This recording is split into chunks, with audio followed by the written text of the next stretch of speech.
Oh, hey. Nice to see you again. Welcome back. Please excuse the hat. I'm just a poor Revolutionary War veteran and I can only afford one. So this very nicely keeps the sun out and the rain off my noggin. Ladies and gentlemen, now that we have the Constitution, what's going to happen in the early Republic and the Federalist era, otherwise known as a section of the book I told you to skip? So let's just go in very briefly and talk about what happened. Remember America in 1790? Sure you do. Population is nearly 4 million people. Can you believe that? And it's doubling every 25 years. It's crazy talk. 90% of Americans lived on farms. I don't even know where the nearest farm is. Public debt was large, 52 million, and revenue is low. I don't know much, but I know that's probably not a good thing. And there are threats from Great Britain and Spain that are going to threaten the fragile unity of this new US, United States, Constitution-led government. Let's go on. Washington's presidency. Remember, he's making everything up as we go, setting the precedents for everything. He's like, hi, look, folks, come sit down. He's unanimously elected president by the Electoral College in 1789, takes the oath of office April 30th in the temporary capital of New York City, and John Adams had the second most votes, so he was elected VP, because that was a system they thought would work. Hey, maybe it could. Washington's cabinet. The Constitution does not provide for this. The Constitution is very vague. There are only 3 department positions created with appointments in the Constitution. And the cabinet was shaped by the ideological feud between T. Jeff and Aham. Yes, it was. Let's see. Cabinet battles 1 and 2. We'll get there. State, Thomas Jefferson. Treasury, Alexander Hamilton. War, Henry Knox. Attorney General, that guy. Remember the Bill of Rights from our earlier lecture? Yeah, the Bill of Rights was the first priority of the new government. The Anti-Federalists had sharply criticized the Constitution for not having one, and Federalists saw the Bill of Rights as completely unnecessary. He said, guys, trust us, is going to be fine. Most states already had bills of rights, they said. Checks and balances and separation of powers already protected rights. But they feared that if there was another convention, they would reverse the support that they had already secured for the Constitution. So James Madison drafts and submits 12 amendments to Congress.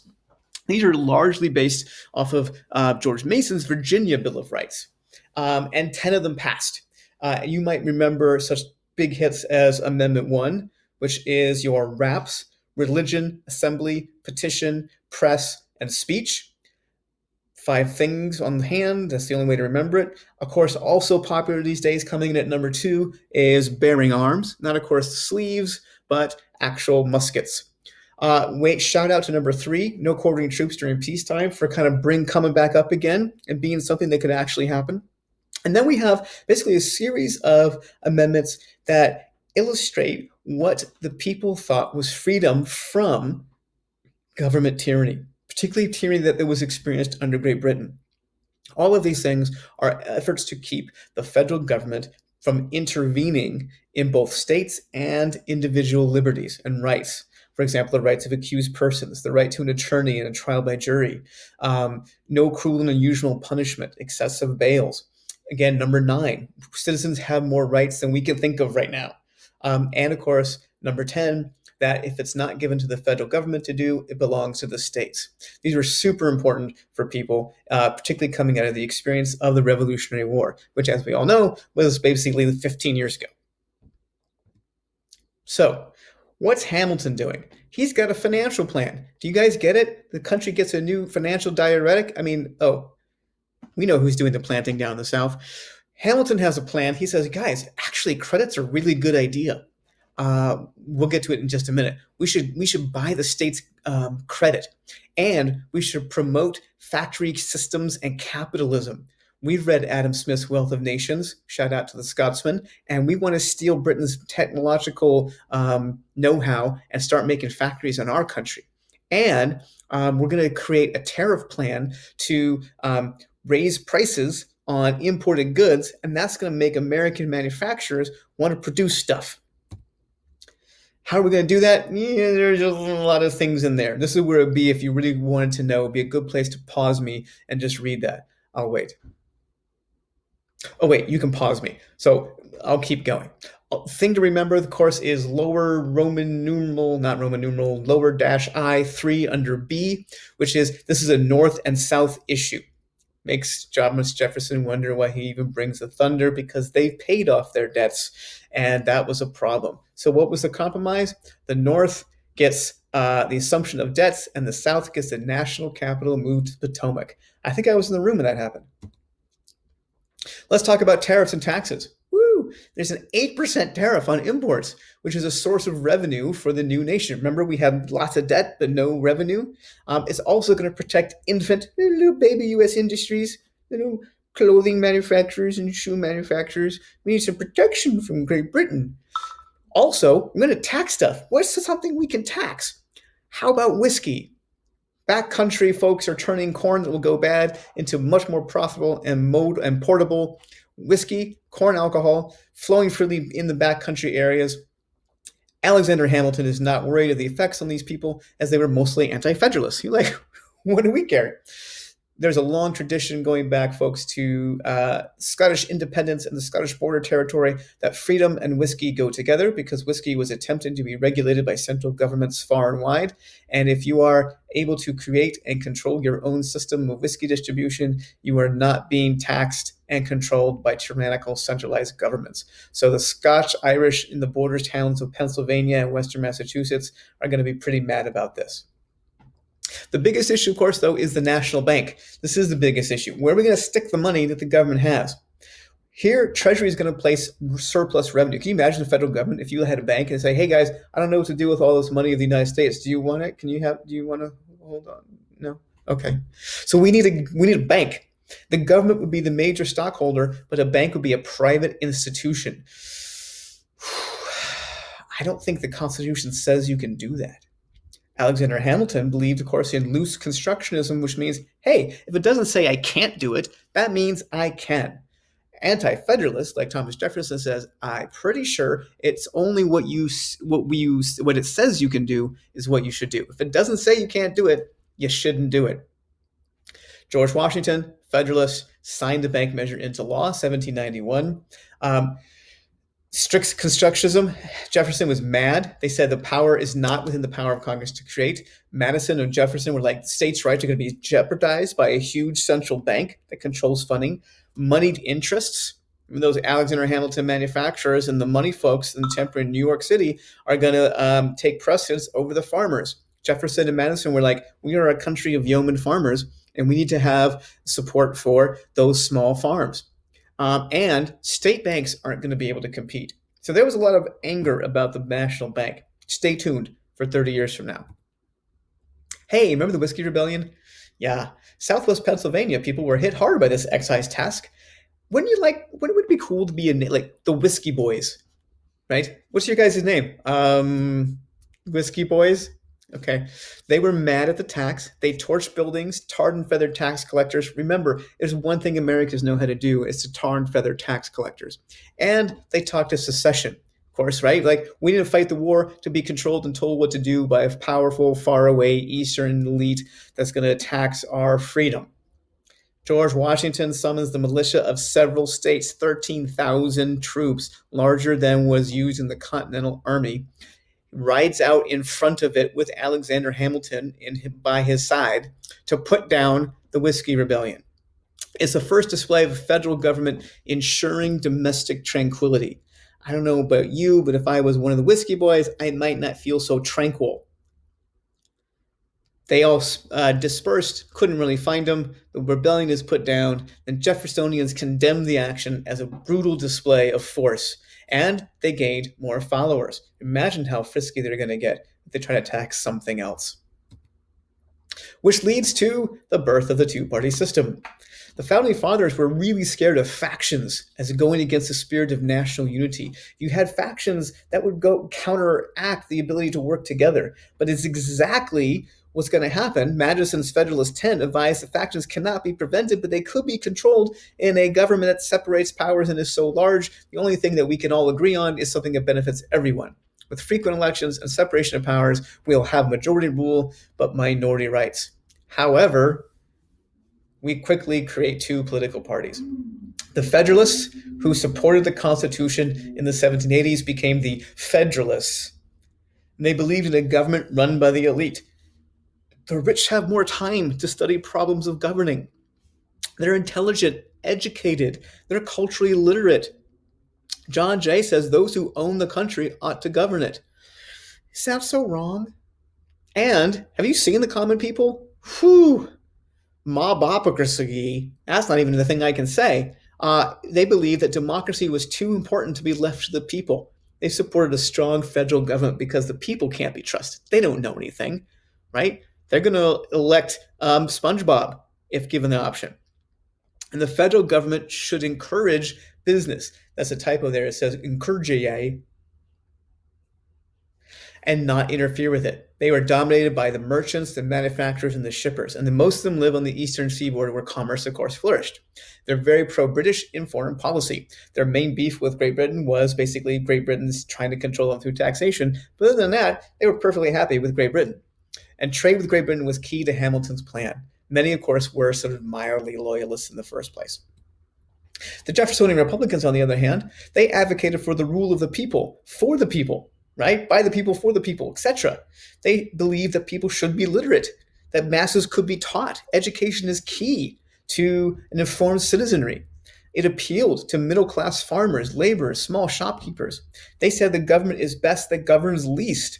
The bulk of power should be retained by states, and we want to limit federal power through strict interpretation of the Constitution. The national debt was a curse. It should be paid off ASAP. They believed in freedom of speech, and they were basically pro-French. Jefferson, of course, also famously said that the tree of liberty should be refreshed by the blood of rebellion once in a while. Right? So, governing is harder. Let's talk about the first test, the French Revolution. The French declared a republic, but carnage was heavier than the American Revolution. The Jeffersonians thought it was unfortunate, but probably necessary. Hamiltonians thought it downright frightening. The U.S.? Are we going to get dragged into the conflict? And now the U.S. has to take sides because Great Britain is now fighting Napoleon and other people? Technically, we're still obligated under the Franco-American Treaty and Alliance, but the U.S. military is weak. What are we to do besides throw decapitated heads to the public? Washington comes up with a cool idea. He says, let's be neutral. Yeah, we should be neutral. We should not help either side. Jefferson is furious. George Washington did not consult Congress, but Hamilton totally supports it. He says Lafayette will take care of himself. He always has. Citizen Genet, meanwhile, shows up in the United States and says the proclamation treaty, the neutrality proclamation, is not really what the U.S. thinks. I'm going to go directly to the people and ask them for money, to supplies, for a war. It's kind of like if someone just comes over here and says, boy, we really hate Canada. We hate the Canadian government. Can you guys support, donate a GoFundMe campaign so I can take over the government of Canada? George Washington boots him out of the country. I don't think he uses his boot, technically. Then we have a couple of just foreign policy treaty issues. Second test, Jay's Treaty. Jay's Treaty is actually a pretty good treaty, except that everyone hates it because it makes Great Britain look better. Go down to the bottom, read it. We're going to skip Jay's Treaty for now. Pinckney's Treaty. Why is there another Pinckney's Treaty? This is about Spain. Don't worry about Spain. Ladies and gentlemen, let's say farewell to George Washington. I need you to help me write our farewell. We're going to teach him how to say goodbye, folks. He refuses the third term, sets the precedent for the two-term presidency. He's physically exhausted. He's tired of the verbal abuse from Thomas Jefferson. And I think Thomas Jefferson, in all fairness, could probably give some pretty good verbal abuse. And his farewell address is important for three things. It warns of the evils of political parties. It warns of the dangers of entangling alliances, like treaties with France. And it sets up the idea that isolationism will become the dominant foreign policy for the next 100 years. I didn't know you could step down. Who's next? John Adams. I know him. He's that little guy. He's like, they're going to eat him alive. John Adams. Poor John Adams. Foreign flare-ups. We got France is violating the treaty from the 1778. France is set out the Jay's Treaty as a violation of the Franco-American Treaty. They're not even paying attention. They're just going to seize merchant vessels willy-nilly. When John Adams sent a delegation to try and work it out, they got approached by three French agents who demanded loans and bribes in order to talk to the French minister Talleyrand. The response was millions for defense, but not 1 cent for tribute. Messrs. XYZ, no, no, not 1 sixpence. Negotiations broke down. There's kind of undeclared hostilities with France. The U.S. expanded its 3-ship navy to like 4, and the Marine Corps is established. And we imposed an embargo with France. This is kind of almost like a war. In your mind, you might call it a quasi-war. It's like a war, but it's not, which is how John Adams was able to avoid war. He sent a new envoy to France in 1800. Napoleon accepted because he's more bent on European conquest and not war with the United States. It improved relationships, made the Louisiana Purchase possible 3 years later. Stay tuned, Thomas Jefferson. And Adams felt dodging this bullet was his finest achievement. The 22-year alliance between the U.S. and France would be dissolved. The U.S. would pay shippers' damage claims. Too much detail for you. Let's talk about the last two things, the Alien and Sedition Acts. You know, I'd really like to call the government a liar and a cheat and talk about how John Adams is abusing his power, but I can't, because if I printed it, I'd be arrested for sedition. Let's talk about what's going on. How do we silence those Jeffersonians? Let's talk about the Alien Act. Those are people, they raised a residency requirement from U.S. citizenship from 5 years to 14 years. Said we do not want dangerous foreigners in our country arousing passions to support France or to engage in, I don't know, Facebook meddling of elections, those sorts of things. And the Sedition Act says anyone who impedes the policies of the government or falsely criticizes its officials could get heavy fines and imprisonment. I don't really care if it's a direct violation of the First Amendment. What are we supposed to do? Are you going to take that line down, Congress and small states, anti-federalists? No, we're not. The Federalists are going to secretly pen 2 resolutions that say that states have the right to nullify unconstitutional laws. If Alien and Sedition Acts were violating the First Amendment, then technically they're unconstitutional. And that means the states could technically choose not to follow them. The Federalists said, hey, it's the people, not the states, that create the Constitution. The Constitution does start with we, the people, and that the Supreme Court and not states determine the constitutionality of laws. No other states but Virginia and Kentucky adopted this, but southern states would definitely use the theory of nullification as a reason why they could support secession in the 1850s. Ladies and gentlemen, that leads us to the reading you will do, which is the election of 1800, pivotal election. People are going to give up power. What's going to happen? The Federalists might lose. Will they step down?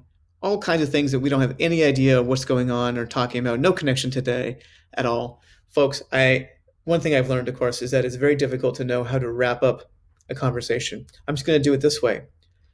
Goodbye.